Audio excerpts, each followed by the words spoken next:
Yang namanya penyakit TBC ini bukan penyakit yang dianggap tidak berbahaya ya, tetap bisa menimbulkan kematian.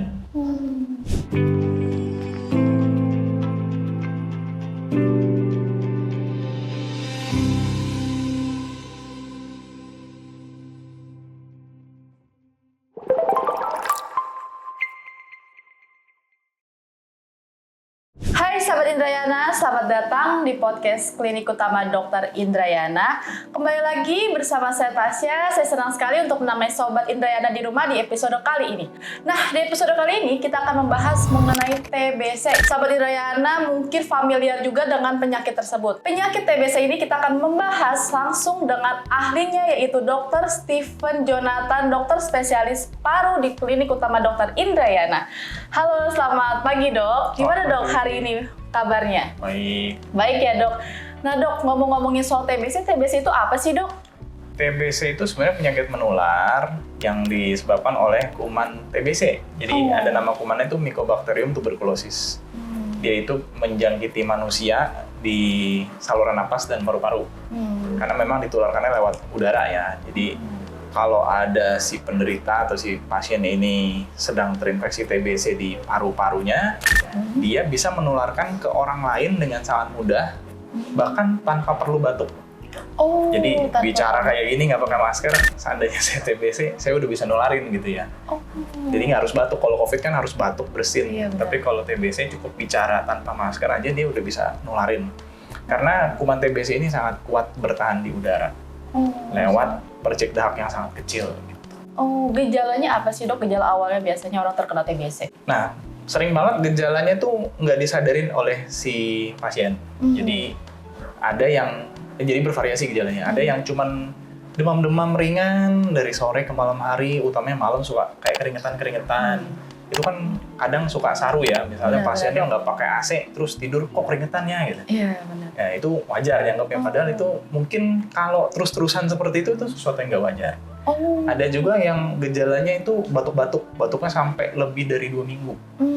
Kalau batuk biasa karena batuk pilek misalnya ISPA gitu, itu kurang dari seminggu harusnya udah mereda. Udah mereda ya dok ya? Tapi kalau udah batuk di atas 2 minggu, itu yang harus kita cari tahu, ini TBC atau bukan. Jangan-jangan ada infeksi TBC atau ada penyakit lain. Karena kalau batuk normalnya, kalau infeksi virus... Biasanya berapa lama tuh dok? Seminggu mah udah sembuh harusnya, paling lama seminggu ya. Kalau sampai 2 minggu ke atas, wah hati-hati, jangan TBC. Ada juga yang gejalanya itu batuk darah. Jadi batuk nggak lama, tapi keluar darah gitu ya. Mungkin cuma sehari 2 hari, tapi darahnya banyak. Nah itu hati-hati juga. Ya, ada pasien yang nggak demam, nggak batuk, tapi berat badannya turun. Nah itu juga ya, dok? nggak bisa disadarin sama si pasien gitu. Tiba-tiba berat saya turun, gitu. Nafsu makan turun. Nah jangan-jangan TBC. Ya, jadi bisa juga gejala-gejala lain, misalnya sakit dada, tapi nggak hilang-hilang, sama tuh 2 mingguan ke atas, atau nyeri darahnya itu nggak seperti orang sakit jantung ya. Kalau orang sakit jantung kan nyeri darahnya khas sekali. Nyeri dada sebelah kiri, menjalar ke lengan, ke leher, bahkan sampai keringat dingin gitu ya, atau tembus ke punggung. Kalau ini nyeri dadanya hilang timbul gitu. Itu termasuk gejala dari TBC bisa juga, dok? Ya, jadi ada banyak sekali variasi gejala TBC yang memang berbeda-beda di setiap pasien. Nggak harus sama ya. Karena banyak juga pasien yang nanya, dok, kok saya bisa kena TBC? Kan saya nggak ada batuknya gitu. Atau saya nggak ada batuk darahnya, kenapa dokter bilang TBC gitu. Jadi memang gejalanya nggak harus sama antar pasien. Nggak harus sama ya dok ya? Berarti nggak harus batuk juga ya dok gejalanya ya? Tadi yang demam sama berat badannya turun. Bahkan ada juga yang berat badannya susah naik. Nah itu juga bisa tuh. Ternyata pas dicek, wah ronsennya TBC gitu. Bisa juga itu ronsennya TBC juga ya dok ya, gejala dari TBC ya? Periksa gitu. Apa sih dok bedanya batuk biasa sama penyakit yang TBC itu dok? Nah itu tadi, kalau yang batuk biasa harusnya dia akan mereda ya? Ya maksimal 7 hari lah gitu ya, nggak sampai 2 minggu. Kalau dia batuknya nggak hilang-hilang, 2 minggu bahkan biasanya produktif, artinya dahaknya banyak gitu ya. Kadang bisa ada bercak darahnya juga, nah itu sangat kita curigai TBC. Meskipun tidak menutup kemungkinan, ada kemungkinan diagnosis yang lain ya, karena nggak selalu batuk 2 minggu pasti TBC, nggak juga, makanya harus diperiksa ke dokter yang lebih ahli. Bisa aja batuk 2 minggu ke atas itu bronkitis, asma juga bisa. Asma juga bisa ya dok? Kanker paru pun bisa. Nah, jadi gejala antara TBC sama kanker paru tuh mirip-mirip. Hampir sama. Nah, makanya tetap harus diperiksa, jadi nggak bisa mendiagnosis sendiri, waduh saya batuk 2 minggu. ada nih pasien saya Apa batuk tuh, udah Dok? sebulan lebih, dia beli obat TBC sendiri. Oh. Gitu. Tapi Jadi, belum ke dokter, belum belum. konsultasi. Oh. begitu nggak sembuh-sembuh dia baru datang ke dokter. Padahal dosis yang dia minum salah. Tapi bahaya nggak sih, Dok, kalau Bahaya seperti sekali. itu? Oh. Jadi obat standarnya TBC itu ya kalau dunia medis ya kita lebih paham lah ya. Jangan disamakan dengan saya asal beli obat sendiri aja deh, kata orang ini obat bagus gitu. Jangan seperti itu, nanti takutnya obat yang nggak standar malah merugikan si pasien. Karena kalau obat yang nggak standar itu bisa menimbulkan risiko kekebalan obat. Kalau kumannya kebal sama obat, nanti nggak sembuh-sembuh, malah Sembuh ya, Dok? bisa makin parah gejalanya. Gitu. Yang tadinya nggak batuk darah jadi batuk darah. Darah. Yang tadinya nggak sesek bisa jadi sesek banget. Biasanya, Dok, penyebabnya apa sih, Dok? Kayak misalnya ada mungkin kayak asap kendaraan atau asap rokok itu bisa jadi penyebab dari TBC nggak, Dok? Oh, jadi harus dipahami dulu ya. Tadi di awal saya sudah sebutkan infeksi kuman TBC adalah penyebab penyakit TBC. Oh, penyebab TBC. Kalau yang tadi disebutkan asap kendaraan bermotor, asap rokok, nge-vape dan lain sebagainya, itu bukan penyebab langsung, tapi menjadi faktor risiko. Artinya kalau yang sering kena asap kendaraan bermotor, sering kena asap rokok atau dia perokok aktif, atau dia nge-vape, itu risiko kena TBC-nya jauh lebih tinggi, jauh lebih cepat. Misalnya dipajankan banyak orang gitu ya, atau dibikin sama 10 orang tidak merokok, 10 orang merokok. Sama-sama dikasih kuman TBC. Maka yang 10 orang perokok ini akan lebih gampang kena TBC dibandingkan yang 10 yang tidak merokok. 10 tidak merokok ya, Dok. Kalau pasif sama aktif lebih cepat Sama ya? aja risikonya, Sama. karena sama-sama Risikonya. menghirup asap rokok. Asap rokok yang dihirup ke dalam saluran napas dan paru-paru itu akan memperlemah sistem kekebalan di dalam paru. Akibatnya apa? Kalau ada kuman TBC yang terhirup masuk, si parunya nggak bisa ngelawan, karena idealnya ada sel darah putih di dalam paru yang harusnya memakan kuman tersebut. Tapi kalau dia sering kena asap rokok, sel darah putih ini kerjanya jadi tidak aktual, tidak optimal ya. Jadi dia nggak bisa makan kuman TBC dengan baik. Sehingga harusnya setelah dimakan nggak ada penyakit, ini nggak dimakan jadi ada penyakit gitu. Jadi kuman TBC dibiarkan menginfeksi gitu. Jadi bahaya juga ya, Dok? Bahaya, Ya? makanya banyak juga pasien-pasien perokok yang gampang kena TBC. Ada juga sih memang pasien-pasien lain yang nggak merokok tapi juga punya gangguan kekebalan tubuh, itu juga gampang sekali kena TBC. Misalnya pasien dengan penyakit diabetes mellitus atau kencing manis, pasien yang rutin cuci darah, atau pasien-pasien gangguan autoimun, dan pasien-pasien yang katakanlah HIV positif itu juga gampang sekali terinfeksi TBC. TBC juga bisa ya, Dok, dari penyakit-penyakit kayak komorbid gitu juga bisa menyebabkan TBC juga ya, Dok ya. Nah, Dok, kalau penanganan TBC itu seperti apa, Dok? Kalau penanganan TBC, jadi sebelum penanganan kita harus mendiagnosis dulu ya. Jadi, diagnosisnya diagnosis gimana, Dok? itu harus tepat. Jadi mendiagnosis TBC itu pertama harus dari gejalanya. Kalau gejalanya udah sangat mendukung, kita harus tambah dengan pemeriksaan penunjang. Pemeriksaan penunjang yang dianjurkan oleh pemerintah dan oleh WHO memang pemeriksaan dahak. Dahak ini ada beberapa macam ya, ada yang namanya dahak BTA. Jadi melihat langsung basil tahan asam dengan menggunakan mikroskop, nanti kelihatan apakah ada kuman-kuman TBC yang terbaca gitu ya. Tapi ini adalah metode yang lama. Metode yang baru ada yang menggunakan mesin, namanya tes cepat molekuler. Jadi yang dibaca adalah DNA kumannya. Kalau kuman TBC-nya ini DNA yang kebaca oleh si mesin, maka ya otomatis dahaknya mengandung kuman. Jadi metode ini jauh lebih cepat dan punya keuntungan, dia bisa mendeteksi apakah kumannya kebal obat atau tidak. TCM kita bilangnya ya, satu lagi BTA. Tapi tetap baku emasnya adalah pemeriksaan dahak lalu dibiarkan kumannya ditumbuhin atau dikultur bahasa ininya ya, bahasa lainnya ya. Selain pemeriksaan dahak, kita juga bisa lakukan pemeriksaan radiologis, itu foto ronsen toraks ya. Nah, ronsen toraks ini cukup bagus untuk mendiagnosis TBC pada pasien-pasien yang memang tidak bisa menghasilkan dahak atau yang gejala utamanya bukan batuk. Jadi pasien datang keluhannya demam 2 minggu, ternyata malam-malam nggak ada batuknya, jadi kita nggak bisa periksa dahak atau kita paksain Bapak harus periksa dahak ya, harus dahak, nggak bisa. Jadi kita masih punya pemeriksaan lain yang namanya fototoraks atau radiologi tadi. Kalau di ronsen memang gambarannya sesuai dengan TBC ya tetap langsung kita diagnosis TBC dan kita berikan pengobatan. Ya kalau misalnya nanti dia bisa keluar dahak, kita akan tetap melakukan pemeriksaan dahak juga. Pemeriksaan dahak juga harus ya, Dok ya. Jadi dua ini adalah pemeriksaan mendiagnosis TBC aktif. sesuai dengan gejalanya tadi. Gejala yang tadi ya. Karena ada beberapa pemeriksaan lain yang sifatnya bukan mendukung diagnosis TB aktif ya, tapi hanya untuk screening atau mencari apakah ini TBC-nya TBC laten. Jadi beda antara TBC aktif dengan TBC laten ya. Bedanya apa tuh dok? Kalau TBC aktif itu artinya dia sudah menjadi penyakit.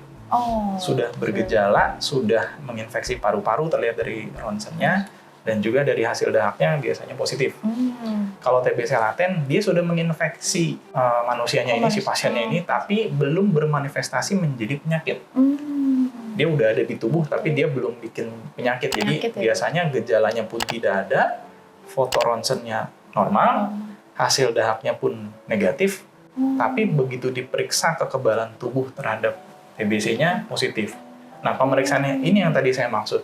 Ada 2 pemeriksaan ya. Yang pertama adalah uji tuberkulin. Kalau bahasa dulunya bilangnya tes mantuk.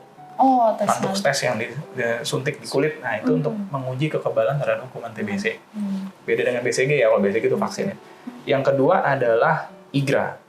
IGRA ini mencari zat yang namanya interferon gamma dari darah. Interferon gamma ini sangat spesifik yang dihasilkan oleh sel darah putih yang berhadapan dengan kuman TBC. Nanti diperiksa kadarnya setinggi apa. Kalau melewati batas yang seharusnya berarti IGRA-nya tinggi, ini positif. Artinya si kumannya udah pernah datang ke dalam tubuh si pasien, sudah menginfeksi. Karena kekebalan tubuhnya sudah mendeteksi, gitu. Sudah mendeteksi pernah adanya melawan. kuman itu ya dok ya. Ya, jadi 2 ini digunakan untuk mencari apakah sudah ada infeksi TBC-nya atau belum. Tes 2 tes ini ya dok ya, bisa didiagnosa salah satu dari 2 ini ya, jadi tidak dua-dua yang dites. Nah, tapi pemeriksaan 2 uji ini tidak serta-merta menegakkan diagnosis TBC aktif.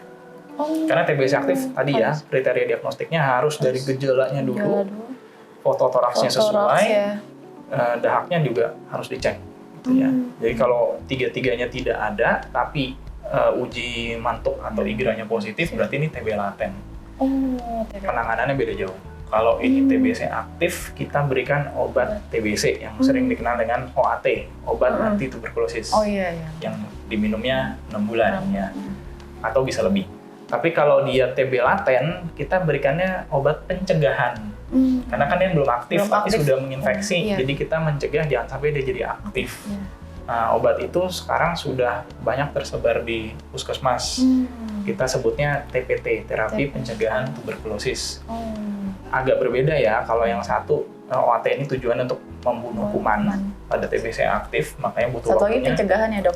Butuh waktu lebih lama. Kalau yang TPT ini nggak selama OAT, dia cukup misalnya diminum seminggu sekali selama 3 bulan. Cuma 3 bulan doang ya dok ya kalau pencegahan ya? Yang diminum setiap hari sampai 6 bulan, tapi obatnya cuma 1 macam gitu. Jadi TPT itu ada banyak jenisnya ya. Tapi kalau OAT, dia hanya ada 1 macam untuk yang sifatnya masih sensitif obat. Karena kalau TBC-nya ini sifatnya kebal obat atau TBRO kita sebutnya, itu nanti pengobatannya beda jauh. Tidak seperti yang standar 6 bulan ini. Gitu ya. Itu selama 6 bulan itu memang harus minum obat terus-menerus atau Betul seperti sekali. apa dok? Jadi kalau udah terdiagnosis TBC, harus minum obat rutin setiap hari, tidak boleh skip, tidak boleh lupa. Ya, sampai dinyatakan sembuh oleh dokternya. Sampai dinyatakan sembuh. Betul. Ya dok? Jadi nggak bisa nentuin sembuh sendiri. Kan banyak tuh pasien dikasih obat TBC, udah minum 2 bulan, udah rasa enak. Udah, saya stop aja, saya nggak mau lanjut lagi ke dokter buat apa, orang saya udah enak. Nah, itu kan di luar standar jadinya ya. Jadi kalau belum dinyatakan sembuh sama dokternya, jangan stop sendiri. Karena banyak kasus yang seperti itu, nanti tiba-tiba sebulan kemudian balik lagi ke dokternya dengan gejala yang lebih berat. Bisa seperti itu ya dok ya kalau putus obat di jalan ya? Betul, karena kumannya belum mati sepenuhnya. 2 bulan itu memang bisa membasmi sebagian besar kuman, tapi ada kuman-kuman yang masih bertahan yang belum mati nih. Kalau kita cuma stop obatnya di 2 bulan pertama doang, kuman yang bertahan tadi akan membelah diri lebih banyak lagi dan bikin gejala yang bisa lebih berat. Dan itu berisiko untuk terjadi kekebalan obat. Kekebalan obat yang tadi ya dok? Karena kalau TBC-nya kebal obat, pengobatannya beda jauh. Bisa lebih lama. Bisa lebih lama lagi dok kalau misalnya memang seperti itu. Dengan obat yang jauh lebih banyak juga. Dok, kalau misalnya dinyatakan nih dok sudah sembuh nih dari penyakit TBC, apakah bisa kambuh lagi dok? Kalau TBC-nya sudah pernah pengobatan dan dinyatakan sembuh oleh dokter, Misalnya udah 6 bulan, diperiksa lagi sama dokternya, biasanya dicek dahaknya lagi, dicek ronsen lagi, gejalanya sudah nggak ada, hasil ronsen dan dahaknya sudah perbaikan, udah dibilang sembuh, masih ada kemungkinan TBC-nya kambuh. Karena bergantung pada kekebalan tubuh si pasien. Meskipun menurut penelitian setelah 6 bulan, sebagian besar kumannya bahkan sudah tidak terdeteksi lagi di dahak, di ronsen yang udah bersih, ada sebagian kecil sekali kuman yang sifatnya dorman, yang sifatnya nggak mengganggu, dia cuma tidur aja gitu ya. Nah, kuman-kuman inilah yang di kemudian hari, kalau dia aktif atau dia bangun, itu bisa menyebabkan kekambuhan penyakit TBC-nya. Nah, mencegah kekambuhan itu ada beberapa cara memang ya. Karena nggak semua pasien kalau habis diobati 6 bulan, nanti pasti kambuh. Belum tentu. Belum tentu ya, Dok. Karena semua tergantung dari kekebalan tubuh. Nah, kekebalan tubuh itu bisa dikondisikan. Kalau dengan healthy lifestyle ya pasti kekebalannya bagus, kuman yang dorman tadi nggak akan dikasih kesempatan untuk jadi aktif. Tapi kalau kita tidak menerapkan gaya hidup sehat, kekebalan tubuhnya juga terganggu, maka kuman yang sifatnya dorman tadi akan gampang sekali jadi aktif dan tidak bisa dihambat oleh sel kekebalan tubuh, sel darah putih. Akibatnya ya jadi kambuh. Kambuh lagi ya, Dok ya. Nah, Dok, misalnya nih, Dok, ada pasien yang sudah terkena TBC nih, tapi dia tuh tidak mau konsultasi, tidak mau screening TBC itu. Nah, itu bahaya nggak sih, Dok? Bahaya. Jadi bahayanya kedua sisi ya, ke si pasiennya dan ke semua orang yang dia jumpai. Saya bahas yang ke semua orang dulu ya. Baik, jadi kalau dia nggak berobat, dia kan menjadi sumber penularan. Benar. Terus dia berjumpa dengan orang-orang yang lain, itu dia nularin ke yang lain. Artinya dia meningkatkan angka infeksi TBC-nya. Jadi kasus TBC makin meningkat karena dia sendiri nggak mau berobat gitu ya. Dia nularin ke yang lain pada ikut kena. Nah, bahaya ke diri sendiri apa? Yang namanya penyakit TBC ini bukan penyakit yang dianggap tidak berbahaya ya, tetap bisa menimbulkan kematian. Jadi kalau dia nggak mau berobat, ya itu parunya bisa diinfeksi sama kuman TBC makin luas, sehingga akan muncul yang terjadi adalah sesek. Kalau sesek yang nggak ditanganin sampai berat bisa terjadi namanya gagal napas. Jadi kalau pasien TBC yang udah luas banget parunya diinfeksi oleh kuman TBC, dia nggak mampu mengambil oksigen dengan baik. Jatuh dalam kondisi namanya gagal napas tadi. Gagal nafas tadi ya. Nah, itu bisa bikin dia meninggal. Bahaya banget ya jatuhnya ya, Dok, jadi ya, jangan TBC dianggap, ini ya. wah saya TBC nggak apa-apa nih, baik-baik aja. Enggak, jadi dia tetap bisa meninggal kalau dia tidak meminum obat. Atau malah kuman TBC nyebar ke organ lain. Jadi TBC itu nggak harus di dalam paru. Dia bisa TBC di luar paru. Apa tuh, Dok? Contohnya di selaput paru, yang suka disedot cairan itu ya, atau di selaput perut, ya peritonitis TB. Atau ada TB usus, atau TB di selaput otak, meningitis TB. Ada juga TBC tulang. Nah, itu gejalanya bervariasi sesuai dengan organnya masing-masing. Dan tentunya kalau double TBC-nya artinya di parunya ada, di luar parunya juga ada, gejalanya pasti lebih berat. Jadi TBC itu bisa menyebar ke organ-organ lain juga ya, lain. Nah, Dok, supaya nggak menular nih, Dok, apa sih, Dok, tips and triknya nih? Kalau misalnya di rumah kita nih, misalnya ada yang terjangkit TBC gitu, supaya kita nih satu keluarga tidak ada yang tertular, ada pencegahannya nggak sih, Dok? Tadi kan saya bilang gaya hidup sehat. Yang pertama pastinya menghindari asap rokok atau vape. Termasuk tidak boleh menjadi perokok aktif maupun perokok pasif. Ya. Ada juga konsep namanya third hand smoker, perokok tangan ketiga. Sering banget nih dibahasnya. Ada misalnya si suaminya kena TBC, merokok. Istrinya di rumah sama anak-anaknya tidak merokok. Terus saya bilang, tapi kan si bapaknya tetap merokok. Iya sih, Dok, tapi ngerokoknya di depan rumah. Selesai ngerokok, dia masuk ke dalam. Kan secara tidak langsung tidak kena asap rokoknya. Asap rokok, ya benar, Dok. Artinya si istri sama anaknya tidak jadi perokok pasif atau perokok tangan kedua atau second hand smoker. Benar. Tapi pada saat si suami selesai ngerokok, residu asapnya itu banyak melekat di baju sama tubuhnya, sama di rambut segala macam. Dia masuk ke rumah, interaksi sama istri dan anaknya, residu tadi tertangkap oleh istri dan anaknya. Itu masih ya, Dok, masih melekat ya asapnya ya, walaupun memang udah berjauhan jaraknya, tapi tetap masih ada ya. Begitu kena residunya ini, si istri dan anaknya menjadi third hand smoker atau perokok tangan ketiga tadi. Jadi sama tuh hitungannya nomor 1 ini. Jadi jangan jadi perokok tangan pertamanya, tangan keduanya, bahkan tangan ketiga itu ya. Gitu ya. Kemudian yang kedua, istirahatnya cukup. Artinya tidurnya nggak boleh kurang, jangan begadang. Suka nonton Korea, suka main game sampai tengah malam. Nah, jadi kan begadang tuh ya. Benar dok. Nah, itu banyak sekali dihubungkan oleh penelitian bahwa kalau kurang istirahat, kekebalan tubuh akan rendah. Akan turun. Sehingga kalau nanti ada kuman yang dorman tadi, dia gampang sekali jadi aktif. Yang ketiga adalah olahraga. Jadi olahraga harus ditekankan banget ya. Karena untuk meningkatkan stamina paru dan jantung, dia juga untuk meningkatkan kekebalan tubuh. Yang dianjurkan ya standarnya deh 30 menit sehari, 30 menit setidaknya setiap hari. Yang berikutnya adalah konsumsi nutrisi yang baik. Dalam hal ini adalah protein. Proteinnya harus tinggi. Jadi selama pengobatan TBC protein harus tinggi, selesai sembuh pun makan proteinnya harus lebih banyak. Ya. Jadi kalau di Indonesia ini kan sering banget yang diutama tuh karbo ya. Iya benar dok, sering makan banget. nasi, pakai mie instan.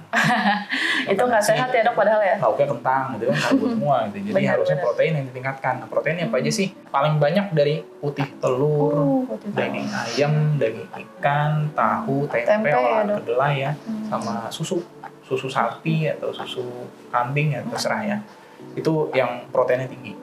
Jadi meskipun sudah sembuh, ini tetap dikonsumsi. Dan yang terakhir adalah asupan vitamin D3. D3. Vitamin D3 itu kan kalau yang secara alami didapatkan dari berjemur.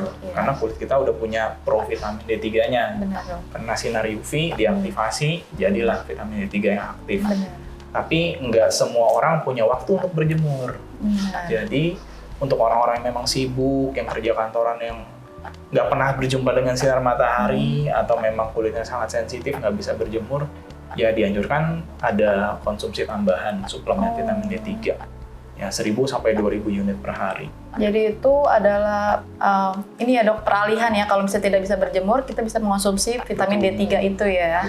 Jadi 5 langkah ini yang harus diperhatikan bagi pasien TBC yang sudah sembuh ya. Tapi jangan lupa selama pengobatan TBC itu juga semua orang yang ada di sekitar si pasien itu harus di screening TBC-nya. Karena sifatnya kan tadi menular ya, sangat infeksius. Kita nggak tahu siapa nularin siapa sudah tertular dari siapa, kita nggak tahu. Dan kita nggak mau salah-salahan juga di situ. Tapi kita mau mencari siapa saja yang ikut terinfeksi. Karena ada efek pingpong nanti di situ. Yang satu sudah sembuh, yang satu ternyata mau jadi aktif. Kemudian nanti bisa main salah-salahan. Sebenarnya itu yang kita antisipasi, kita nggak mau. Artinya waktu lagi pengobatan TBC si pasien A, maka yang di sekitarnya juga harus di screening, diperiksa. Ada juga nggak yang aktif? Kalau ada, diobatin sekalian. Supaya tidak ada efek pingpong tadi ya. Kalau yang ini sembuh, ini sakit. Yang ini sembuh, gantian. Yang ini kambuh lagi gitu. Jadi main salah-salahan nantinya. Terus kalau misalnya di screening itu hasilnya tidak ada yang aktif tapi ada yang TB laten, itu tetap diberikan obat pencegahan. Tetap ya dok ya, supaya nggak jadi aktif ya. Betul sekali. Berarti TBC itu memang penyakit yang dapat ditularkan ya dok ya? Sangat menular.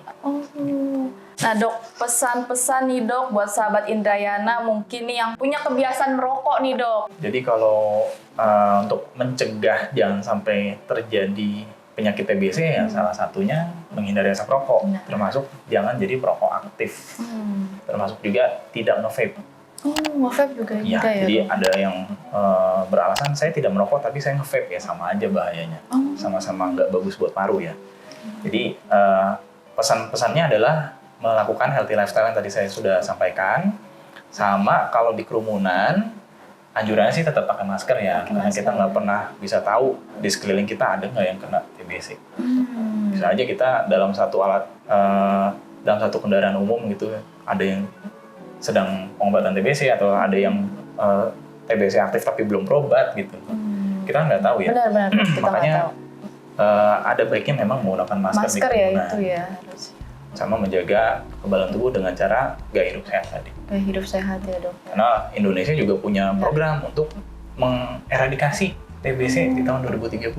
Iya, karena banyak sekali juga kasus TBC ya dok ya di zaman yang sekarang ya di Indonesia. Untuk mencapai target itu ya kita harus gencar-gencar mempromosikan kesehatan seperti ini gitu ya, bahwa TBC itu bisa diobatin, bisa dicegah juga. Bisa dicegah juga ya dok ya. Terima kasih dokter atas penjelasan dan tips-tipsnya tadi mengenai TBC.